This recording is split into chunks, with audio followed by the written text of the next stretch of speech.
So one area that I didn't do much looking at before, and then when I started these experiments, I took a deeper dive into was water temperature. So I started measuring the outside of the machine. I had previously used the machine so much that I had dialed into the sound of the water escape valve popping. That was my cue that the machine was ready. And that turns out to be around 114 Celsius for the outside machine temperature. So I started changing around the temperatures, and I kept going up and I kept getting more extraction, and I was like, this is interesting. So I measured what the water was coming out of the machine at the different outside temperatures.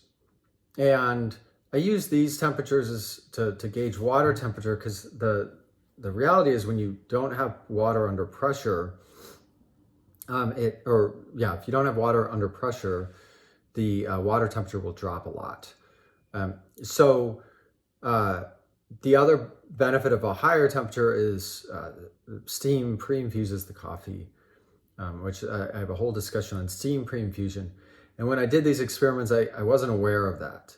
I just knew that a hotter temperature allowed for a more even flow and a higher extraction as a result of more even flow as well as the hotter temperature.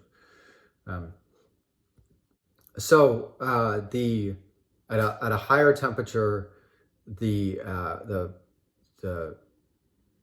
you cover the puck faster, which is good, because if you have a donut and it slowly the filter slowly covers with coffee, that means it's just not going to extract as evenly from the center. So you want all the coffee to come out from the bottom roughly at the same time. And the hotter ones moved a lot faster, and that's because they're extracting at a higher rate. So I've done more work on understanding this, but this is to illustrate that you should try out different temperatures. So in terms of taste greatly improved over these temperatures. Until the last one, I had to do a shorter pre-infusion because the shot was running so fast. And extraction rate and TDS all increase as well. The downside to a hotter temperature is that you are, the coffee that's coming out is evaporating a lot of the flavors, which has been part of this discussion recently about extract cooling.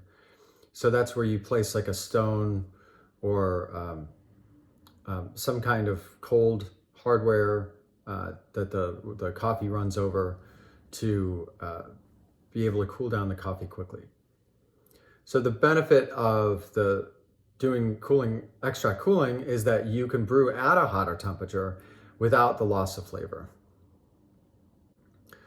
So the benefit of extract cooling is that you can brew at a hotter temperature without the loss of flavor.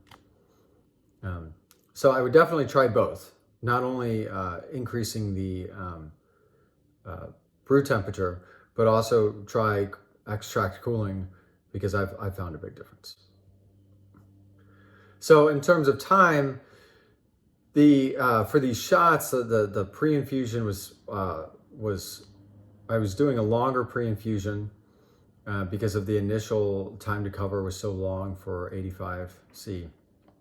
And then by the end, I had to shorten that up to get to a similar output ratio.